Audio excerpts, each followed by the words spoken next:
내가 기도하노라.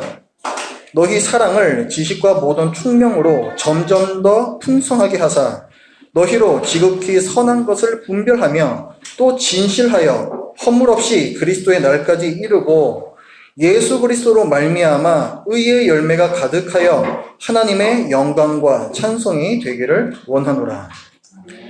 아멘. 여러분은 그리스도인이 되시고 나서 좋은 점이 뭐가 있습니까?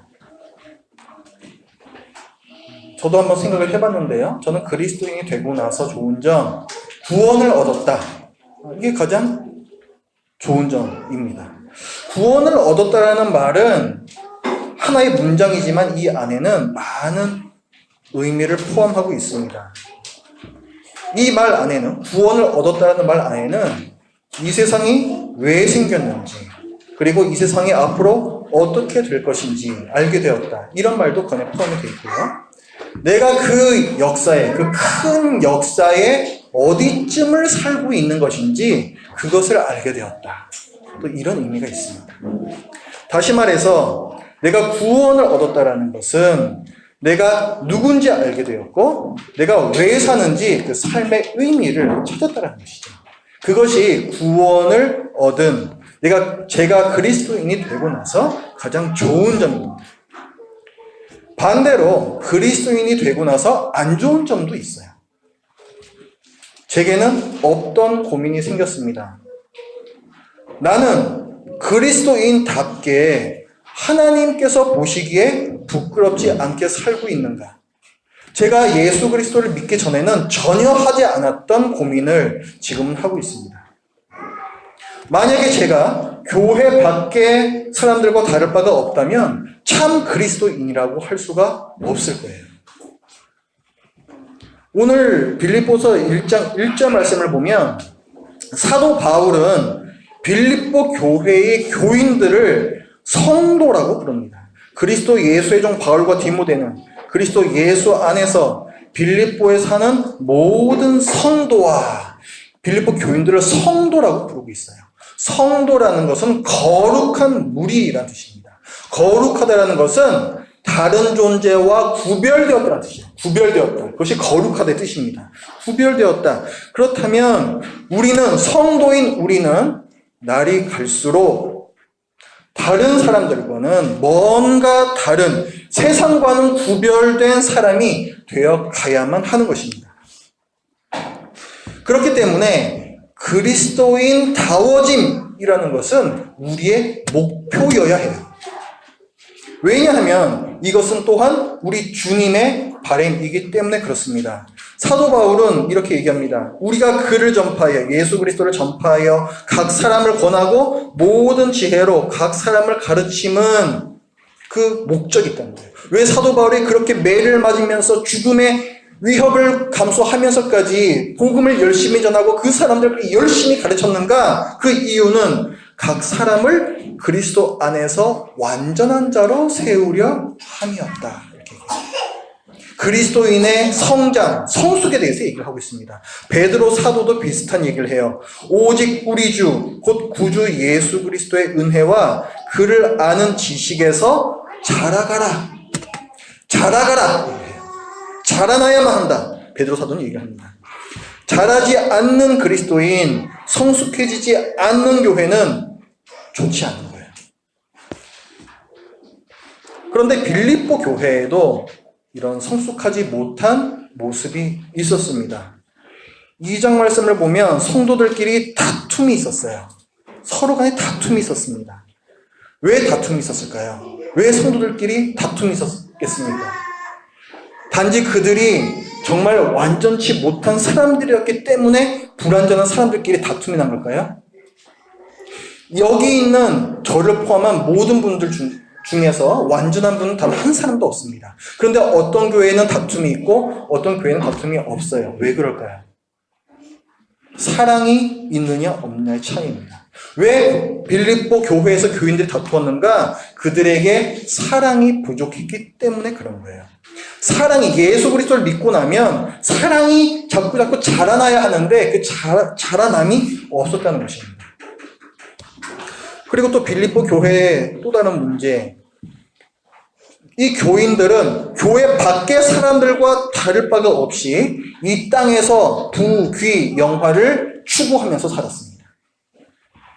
왜 그랬을까요? 성경적 가치에 대해서 분별을 하지 못했기 때문에 그렇습니다. 무엇이 하나님께서 선하다라고 말씀하시는 것인지 거기에 대한 분별력이 자라지는 않는 거예요. 여전히 내가 지금까지 살아왔던 그 가치관, 세상의 가치관에 여전히 젖어 있었기 때문에 세상 사람들과 다를 바 없이 살았다는 것입니다. 분별력이 자라지 않는다. 성숙하지 못했다는 거죠. 그래서 바울이 빌립보 교회를 위해서 기도를 해요.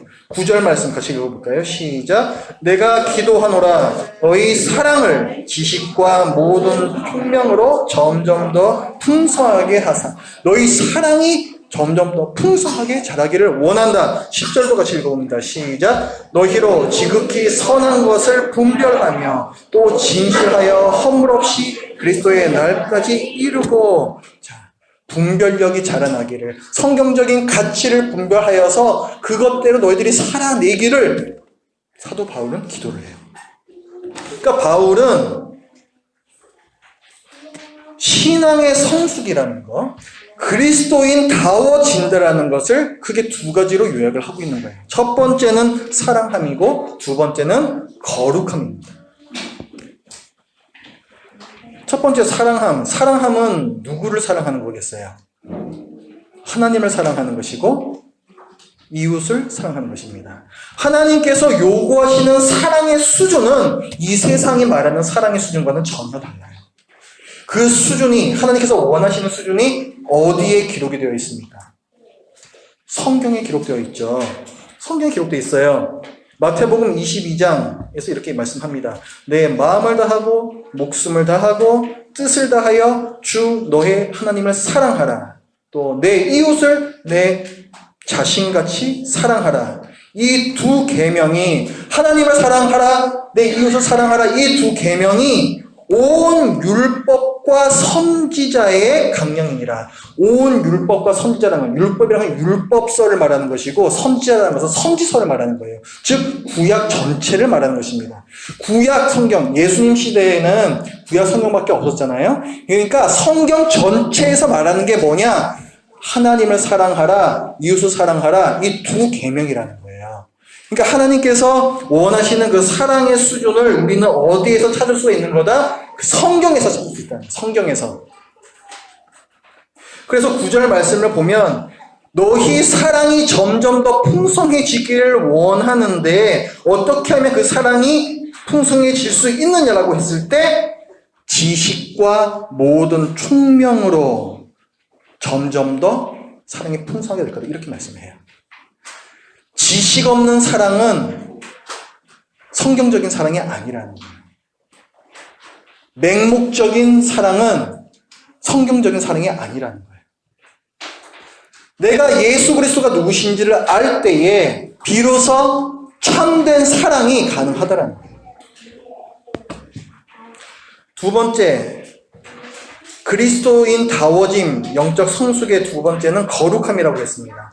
거룩함이라는 것은 구별됨이라고 말씀을 드렸는데, 구별됨, 또 다른 의미로는 죄를 멀리하는 삶이라는 의미도 있습니다. 죄를 멀리하는 삶이 바로 또 거룩한 삶이에요. 그래서 10절 말씀을 보면 너희로 지극히 선한 것을 분별하며, 그 다음에 뭐라 그래요? 또 진실하여 허물 없이. 허물이 없다는 것은 죄가 없다는 거예요. 죄를 짓지 않는다는 것이죠. 진실하고 허물 없는 삶, 죄를 멀리하는 삶, 거룩한 삶을 사도 바울은 얘기를 하고 있습니다. 여러분, 죄를 우리가 짓지 않으려면 뭐가 죄인지를 알아야 될 거 아니에요. 죄란 뭐예요? 죄가 뭡니까? 하나님의 뜻에 어긋나는 것은 죄예요. 근데 그 하나님의 뜻이 어디에 기록이 되어 있어요? 우리가 그 하나님의 뜻을 어떻게 알 수가 있어요? 성경을 봐야 알 수가 있는 거죠. 성경을 보면 무엇이 죄인지, 무엇이 죄가 아닌지 그것을 알 수가 있습니다. 그러니까 그 거룩함의 기준이라는 것은 바로 성경이라는 거예요. 디모데 후서에서 사도 바울이 얘기를 하죠. 모든 성경은 하나님의 감동으로 된 것으로. 그러니까 이 성경이라는 것은 하나님께서 쓰셨다는 거예요. 하나님의 뜻이 반영이 되어 있는 것이 이 성경이라는 것이죠. 근데 이 성경에 어떤 내용이 들어있는가? 교훈과 책망과 바르게 함과 의로 교육하기에 유익하다. 성도를 교훈하고 책망하며 교육하기에 유익하다라고 했습니다.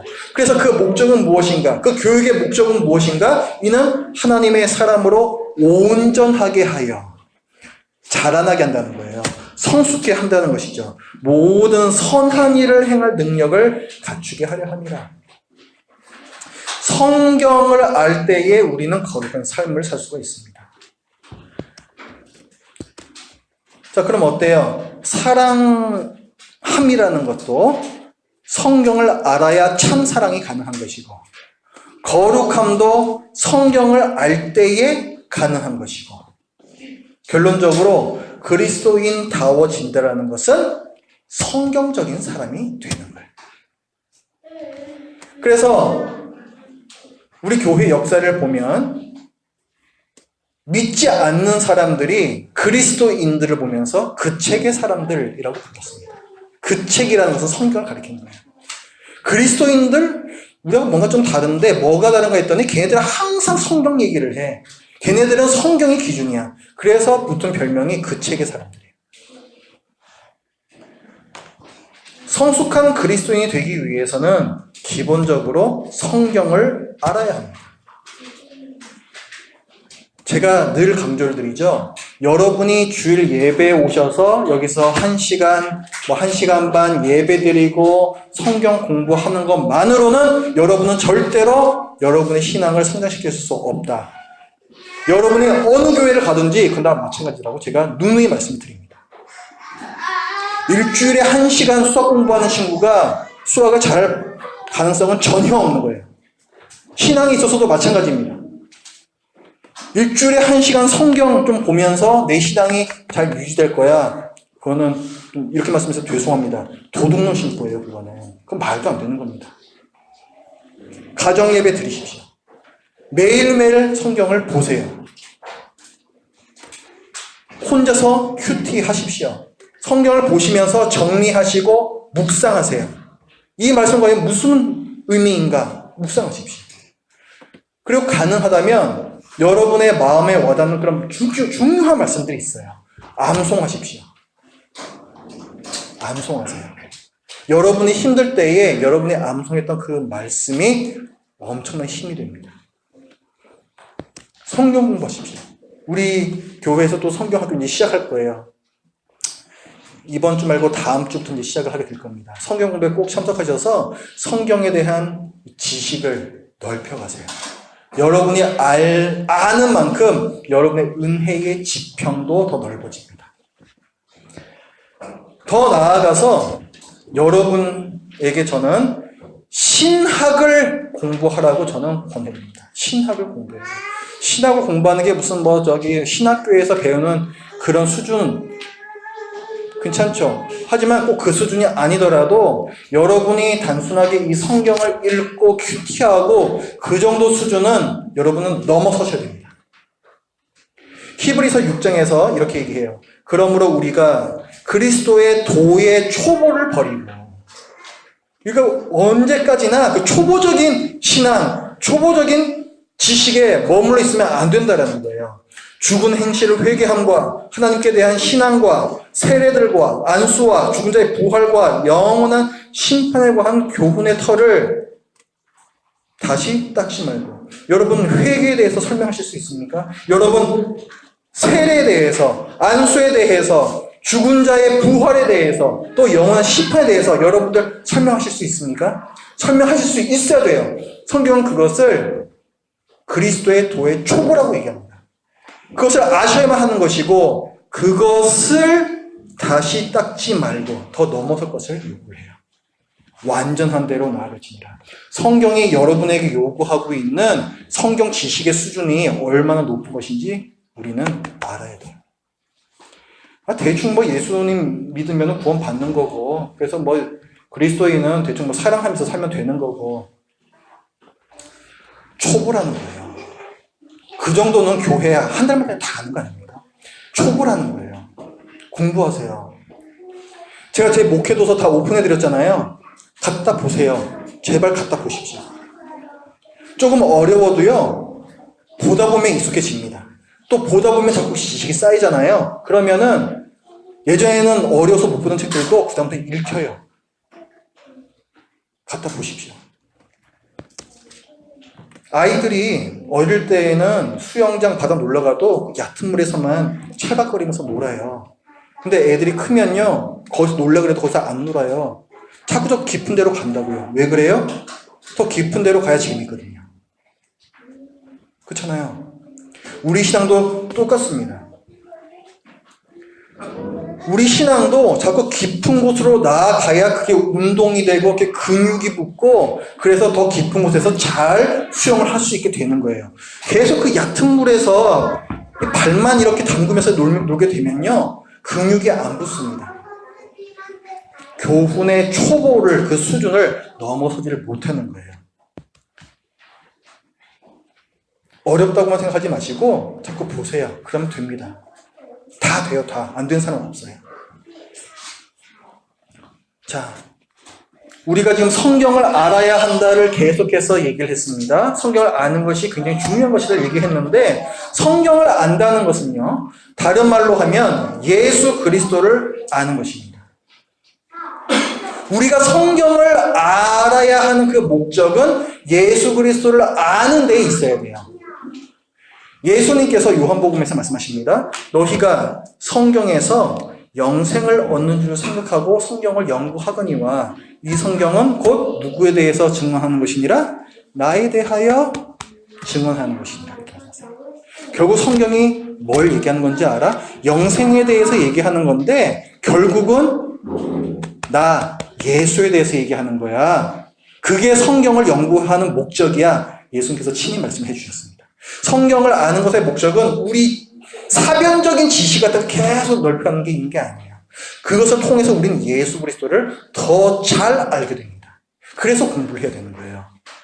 성경을 알고 예수 그리스도를 알수록 우리는 더 성숙해지는 거예요. 당연하죠. 예수 그리스도 더 알게 되고 예수 그리스도 닮아가는 것이 바로 우리의 목표잖아요.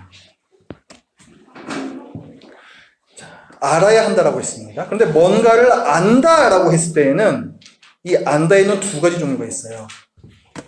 이 두 가지 말에 한번 뉘앙스를 여러분들이 비교를 해보세요. 나는 그 사람에 대해서 알아요. 이 말하고 나는 그 사람을 알아요. 이 두 말이 같습니까? 다릅니까? 둘 다 안다라고 얘기했지만 뭔가 차이가 있죠. 어떤 차이예요? 나는 그 사람에 대해서 알아요. 저는 문재인 대통령에 대해서 알아요. 대통령으로서 알고 있습니다. 그죠? 하지만 저는 문재인 대통령을 알지는 못합니다. 무슨 차이일까요? 개인적인 관계의 차이. 서로 개인적으로 알고 있느냐? 그 차이가 있는 거예요. 예수 그리스도를 안다라는 것은 후자 쪽입니다. 예수 그리스도에 대해서 알아요가 아니라 저는 예수 그리스도를 알아요. 이쪽이란 거죠. 예수 그리스도를 아는 지식은 날 아시는 예수님을 아는 지식이에요.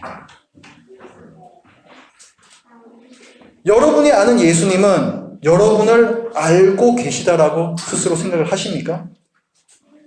그렇다면 여러분은 예수님을 알고 있는 거예요. 하지만 그 예수님에 대해서 내가 알고 있지만 그 예수님은 나한테 관심 없어. 이렇게 생각하신다면 여러분은 예수님에 대해서 알고 있는 것에 불과합니다. 예수님께서 날 아시고 날 사랑하시고 날 구원하시기 위해서 얼마나 큰 희생을 치르셨는지 아는 것, 그것이 바로 예수 그리스도를 아는 거예요. 그분께서 나를 위해서 해주신 그 일을 아는 것, 그것이 예수 그리스도를 아는 것입니다.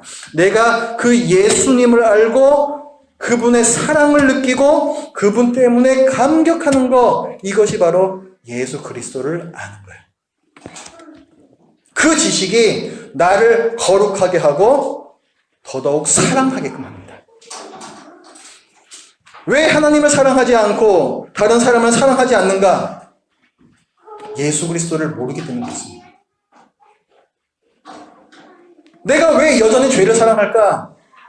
예수 그리스도를 모르기 때문에 그렇습니다. 충격적이지 않아요? 나는 지금까지 예수님에 대해서 잘 안다고 생각했는데 나는 예수님을 잘 모르고 살아왔구나. 근데 충격적인 얘기 아니겠습니까?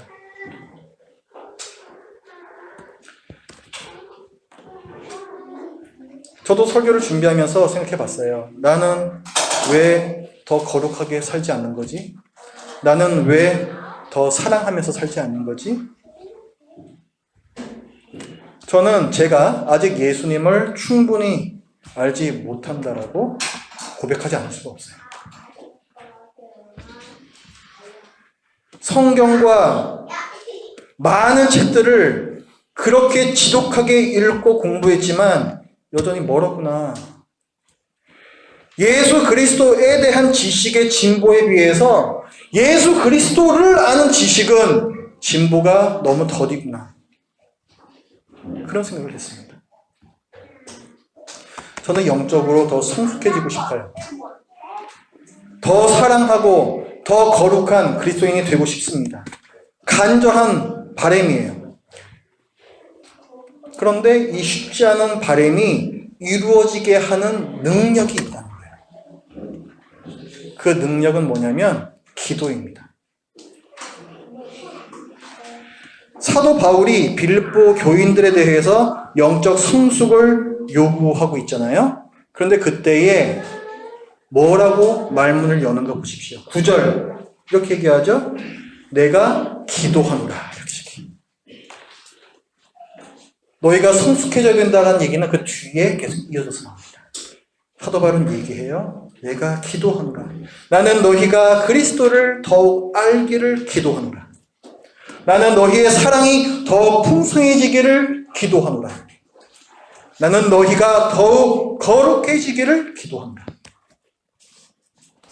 영적 성장, 그러니까 그리스도인다워짐이라는 것은 성경 말씀이 그 뿌리인데 이 뿌리는 기도할 때마야 열매를 맺는다는 거예요.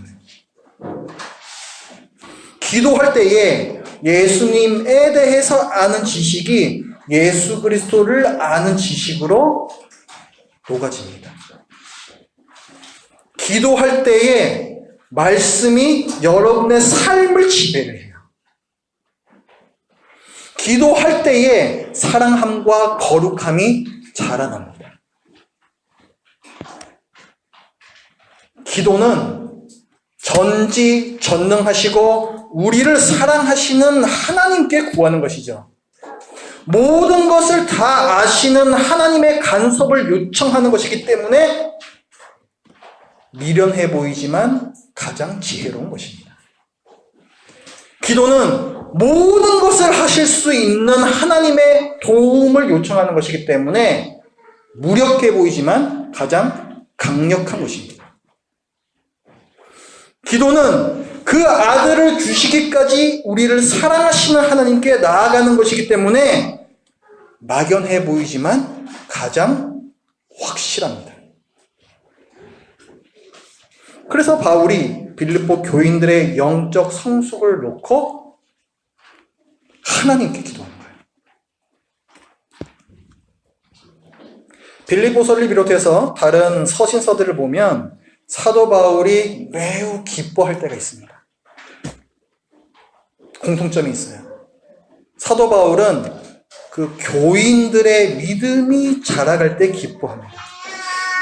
그렇게 잘 자라고 있는 교인들을 보면서 사도는 이렇게 얘기해요. 너희는 나의 기쁨이다. 너희는 하나님 앞에서 나의 멸관, 나의 자랑거리다. 이렇게 얘기해요. 목회자의 마음이라는 거죠.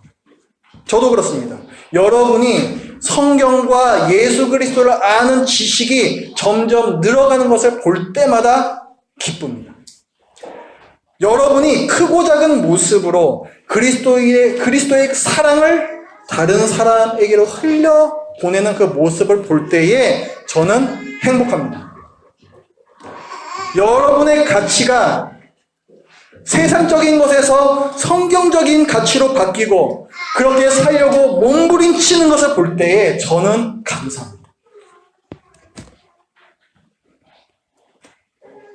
여기도 부모님들 많으시죠?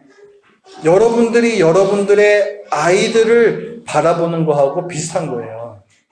부모는요, 자식이 반듯하게 잘 크고 있으면 그냥 좋은 거예요. 다른 거 필요 없는 거예요. 고맙기도 하고 대견하기도 하고, 그게 바로 부모의 마음입니다. 하지만 자식은 부모의 마음 모르죠. 저도 그랬고요. 부모가 되어봐야 그 마음을 아는 거죠. 여러분도 제 마음을 대충은 아시겠지만은 정확히는 모르세요. 지금 저는 여러분에게 뭐 부모 대접해달라고 말씀드리는 거 아닙니다. 목회자는요, 그냥 예수 그리스도를 가리키는 하나의 손가락에 불과하다. 저 그걸 말씀드리는 거예요. 목회자는 성도들이 예수 그리스도를 향해서 잘 가고 있으면 그게 제일 행복한 겁니다. 저도 바울처럼 나중에 주님 앞에 서면요, 여러분들 이렇게 가리키면서 자랑하고 싶어요. 주님, 제가 잘하는 거 하나도 없는데요, 그래서 저는 이분들 보면 참 좋아요. 이렇게 얘기하고 싶습니다.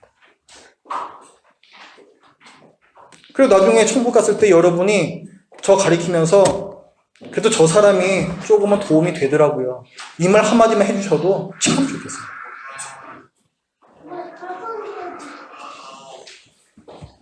그래서 저는 오늘도 여러분을 위해서 기도를 합니다.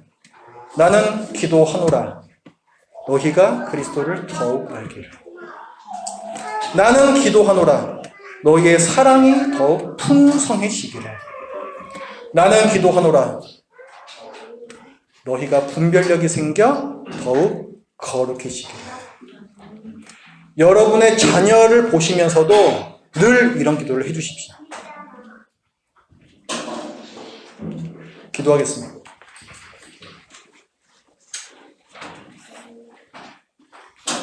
하나님, 감옥에 갇혀 있으면서 자기가 어떻게 될지 모르는, 어쩌면 죽을지는 모르는 그 상황 중에서도 오직 빌립보 교회를 생각하고 또 그들의 신앙의 성숙을 위해서 기도했던 사도 바울을 우리가 봅니다. 이것이 사도 바울이기 때문에 가능한 것이 아니요, 또 사도이기 때문에 그가 해야만 하는 것도 아니요, 여기 있는 우리 모두가 해야 할 기도임을 저희들이 이 시간에 믿습니다.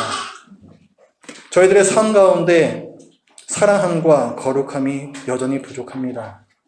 하나님, 저희들이 매일매일 주님 앞으로 나아갈 때에, 또한 저희들이 매일매일 하나님의 말씀 앞에 무릎 꿇을 때에 주님이 누구신지 더욱 알도록 하여 주시고, 그로 말미암아 사랑함과 거룩함이 더욱더 커져가게 하여 주시고, 또 저희의 자녀들을 위해서 늘 기도하는 우리 모두가 되게 하여 주시옵소서.